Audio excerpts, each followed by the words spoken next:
मित्रांनो, साधी माणसं या मालिकेच्या आजच्या भागामध्ये आपण पाहणार आहोत. सुरुवातीला मीराने सत्याच्या मित्राला टोपी पुसताना पाहिल्यामुळे ती फारच रागामध्ये असते. ती सत्याला बोलत असते की खेळा, तुम्ही पत्त्या खेळा, कारण तुम्हाला पत्ते खेळायला फारच आवडतं ना. मी राणी आहे का नाही ते मला माहीत नाही, पण तुम्ही मात्र स्वतःच्या मनाचे राजे आहात. तुम्हाला फक्त इतरांच्या मनाशी खेळता येतं. बाकीची लोक तुमच्याकडे आशा लावून बसली आहेत, पण त्यांचं तुम्हाला काय देणं घेणं आहे. तुम्ही आपलं मस्तपैकी पत्त्या खेळा आणि दारू प्या. सत्या मीरापुढे त्याची बाजू मांडण्याचा प्रयत्न करत असतो, पण मीरा मात्र त्याला बोलूच देत नसते. मीरा बोलते की तुम्हाला वाटत असेल की तुम्ही आम्हाला सहज फसवू शकता, पण खरं तर तुम्ही आम्हाला नाही, स्वतःला फसवताय. माझ्या बाबांची टोपी त्यांची शेवटची आठवण म्हणून मी जपून ठेवली होती, पण ती टोपी तुम्हाला ऊन लागू नये म्हणून मी तुम्हाला दिली. आणि तुम्ही काय केलं, तुम्ही ती तुमच्या मित्राला दिली. तो त्यांनी चक्क दारू पुसतोय. तुम्हाला थोडं तरी काही वाटतं का? मला वाटलं की तुम्ही तुमच्या बाबांचा एवढा आदर करता, तुम्हाला बाप या शब्दाची किंमत माहीत असेल. पण नाही, तुम्हाला कुठलीच गोष्ट समजून घ्यायची नसते. तुम्ही तुमचं आयुष्य मस्त जगताय. त्या दिवशी रात्रभर जागून मी तुमच्यासाठी लाडू आणि चिवडा बनवला. तुमची बॅग व्यवस्थित आवरली. आणि तुम्ही काय केलं? तुम्ही मात्र कामाला गेलंच नाही. खरं तर ना तुमची लायकीच नाहीये हो. आता मग मीरा सत्याला असं बोलून तेथून निघून जाते. मीरा घरी चाललेली असते, पण सत्य तिच्या मागे मागे येतो. तो मीराला बोलतो की थांब अगं धूमकेतू, माझं एकदा ऐकून तरी घे. पण मीरा मात्र त्याच्याकडे लक्ष देत नाही. सत्य मग तिचा हात पकडतो. मीरा मग सत्याकडे रागाने पाहू लागते. सत्या तिचा हात सोडतो आणि बोलतो की तूच त्या दिवशी मला बोलली होतीस ना, आपल्या दोघांमध्ये कोणती पण गोष्ट गुपित राहणार नाही. जर तुझ्याबद्दल मला कोणी काही सांगितलं तर त्याच्या तिथेच दोन थोबाडीत लावून द्यायच्या. मग आज तू माझं म्हणणं ऐकून घ्यायलाच पाहिजे ना.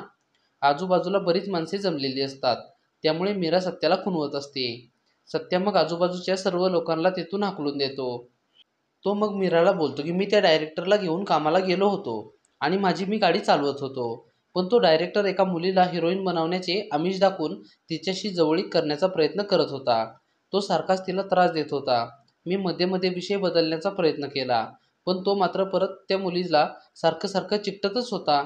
मग मला सांग, अशा वेळेस मी काय केलं पाहिजे?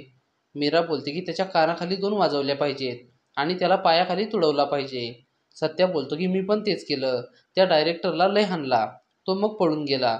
मग मी त्या मुलीला तिच्या घरी सोडून आलो. पण या सगळ्यामध्ये माझं काम गेलं आणि मी कामाचा विचार केला नाही. मीरा बोलते की मग तुम्ही हे घरी येऊन का नाही सांगितलं? अहो, अशा छोट्या छोट्या चुकांमुळेच तुमच्याबद्दल घरच्यांच्या मनामध्ये गैरसमज निर्माण होत आहेत. तुम्ही कमीत कमी बाबांना एक फोन करून कळवायचं तरी ना. तुम्ही काही चुकीचं केलं नव्हतं, तर मग तुम्हाला कशाची एवढी भीती वाटली? बाबांनी तुमच्या एवढ्या चुका पोटामध्ये घातल्या आहेत.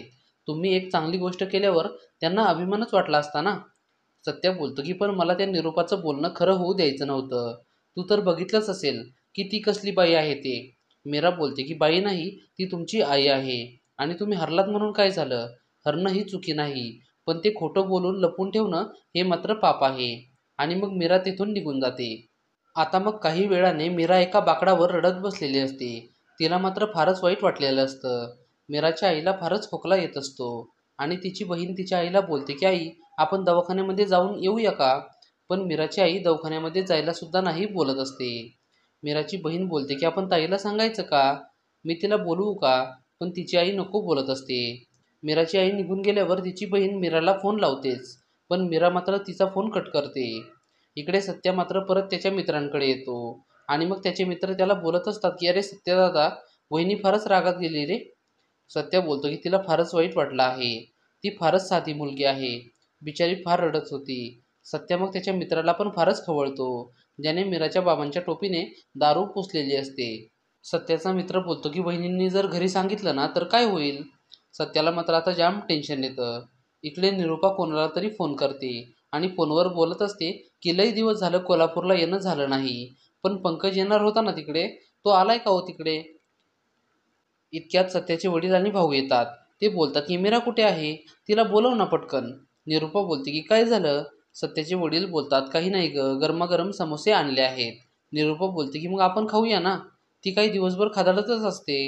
सत्याचे वडील बोलतात की निरूपा, तू असं काय बोलत असते? निरूपा बोलते की तिला एक काम सांगितलेलं धड जमत नाही. आता गेली आहे गावामध्ये भाजी आणायला. किती वेळ झालं गेली आहे? साधी भाजी आणायला सांगितली होती तिला. भाजी आणते का तिकडेच फिरत बसली आहे कोणास ठाऊक. इतक्यात मीरा येते आणि निरूपाला बोलते की भाईसाहेब, मी सगळ्या भाज्या आणल्या आहेत आणि 20 रुपये बचत पण करून आणले आहे. निरूपा मात्र आता फारच आश्चर्यचकित होते, कारण तिने मीराला फारच मोजके पैसे दिलेले असतात. आता मग सत्याचे बाबा मात्र मीरावर फारच खुश होतात आणि इतक्यात एपिसोड संपतो. मित्रांनो, आता पुढील भाग हा फारच मनोरंजक होणार आहे. पुढील भाग पाहण्यासाठी व्हिडिओला लाईक करा आणि चॅनेलला सबस्क्राईब करून आम्हाला थोडासा सपोर्ट करा. धन्यवाद.